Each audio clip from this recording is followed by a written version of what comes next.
안녕하세요. 오늘은 암처럼 복잡한 질병을 들여다보는 방식을 완전히 뒤바꿔 놓을 아주 흥미로운 과학 도구에 대해 이야기해 보려고 합니다. 자, 한번 상상해 보세요. 전쟁터의 지도를 그린다면 어떨까요? 사실 이게 그냥 비유가 아닙니다. 암종양 같은 질병에 걸린 우리 몸속 조직은 정말 혼돈의 전쟁터나 마찬가지거든요. 그리고 이걸 지도에 담아내는 게 바로 과학자들이 풀어야 할 엄청난 숙제였죠. 네, 첫 번째 파트에서는요. 이 생물학적 지도를 그리는 게 도대체 왜 그렇게 어려운지 그 근본적인 문제부터 한번 파헤쳐 보겠습니다. 이 모든 이야기의 중심에는 공간 전사체학이라는 기술이 있습니다. 이름만 들으면 좀 어렵죠? 근데 쉽게 말하면 이런 거예요. 조직 샘플 사진이 있으면 그 위에다가 이 세포는 지금 이 유전자를 켜놨네. 저 세포는 저 유전자를 꺼놨네. 하는 걸 색깔로 보여주는 지도라고 생각하시면 돼요. 그냥 모양만 보는 게 아니라 그 안에서 실제로 무슨 일이 벌어지고 있는지 생생하게 볼 수 있게 해주는 정말 혁신적인 기술인 거죠. 보세요. 건강한 조직은 뭐랄까 잘 정리된 도시 같아요. 뇌 피질처럼 층도 딱딱 나뉘어 있고 예측이 가능하죠.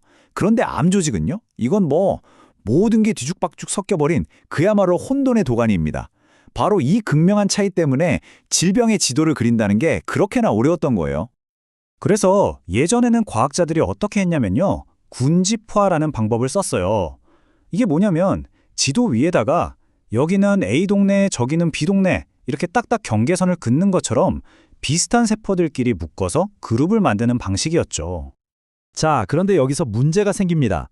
이렇게 칼로 무자르듯이 딱딱 그어놓은 경계선이 과연 진짜 우리 몸속 현실을 제대로 보여줄 수 있었을까요? 두 번째 파트에서는 바로 그 한계를 살펴보겠습니다. 이건 그냥 제 얘기가 아니고요. 연구 논문에 아예 이렇게 쓰여 있습니다. 차등 발현 분석 DA 결과는 유전자 발현의 정확한 공간적 범위를 결정하는 데 신뢰할 수 없었다.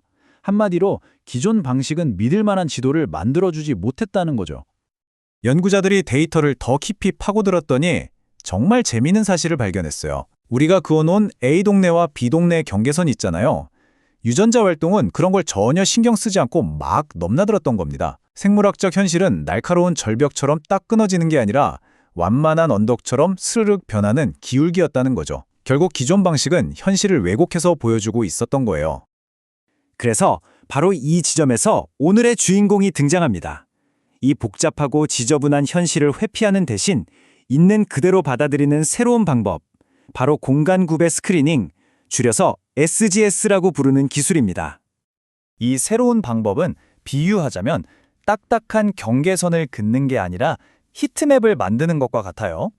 어떤 지점을 중심으로 온도가 어떻게 서서히 변하는지 보여주는 것처럼 생물학적 변화를 부드러운 그라데이션으로 보여주는 거죠. 훨씬 현실에 가깝지 않나요? 이게 어떻게 작동하냐면요. 생각보다 아주 간단하고 직관적입니다. 딱 3단계예요. 첫째, 종양의 한가운데처럼 내가 궁금한 지점을 딱 찍어요. 둘째, 그 지점에서부터 바깥쪽으로 거리를 재는 겁니다. 그리고 마지막으로 거리가 점점 멀어질 때마다 수천 개나 되는 유전자들의 활동량이 어떻게 변하는지 하나도 빠짐없이 추적하는 거죠. 자, 그럼 이론은 충분히 들었으니 이제 이 강력한 도구로 뭘 알아냈는지 한번 볼까요? 연구팀은 이걸 실제 뇌종양에 적용해서 그 구조를 해독하기 시작했습니다. 일단 워밍업으로 작은 자상을 입은 쥐의 뇌를 먼저 살펴봤어요. 그랬더니 예상대로 상처 부위에서 멀어질수록 면역 반응이 스르륵 약해지는 부드러운 패턴을 아주 깔끔하게 그려냈습니다. 일단 도구가 제대로 작동한다는 건 확인된 거죠.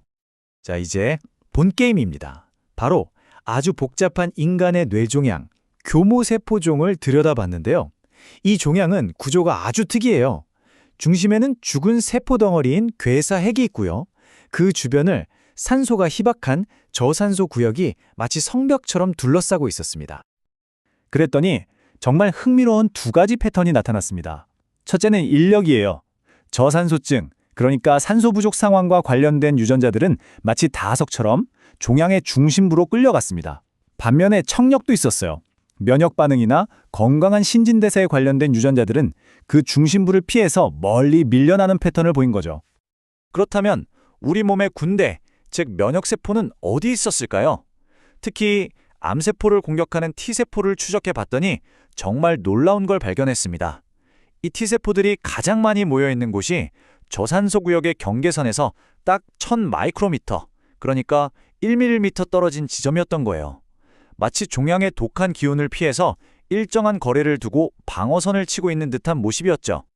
이 차트를 보면 종양이 얼마나 교활한지 알 수 있습니다. 독성이 강한 중심부에 가까이 있는 T세포들은 대부분 싸울 힘을 잃고 소진된 상태였어요. 반면에 진짜 암세포를 죽일 수 있는 힘있는 킬러 T세포들은 그 안으로 들어가지 못하고 더 먼 곳에 머물러 있었던 거죠. 종양이 스스로 방어막을 치고 있었던 셈입니다. 자, 지금까지 정말 흥미로운 발견들을 살펴봤는데요. 그럼 이게 도대체 우리에게 왜 중요할까요?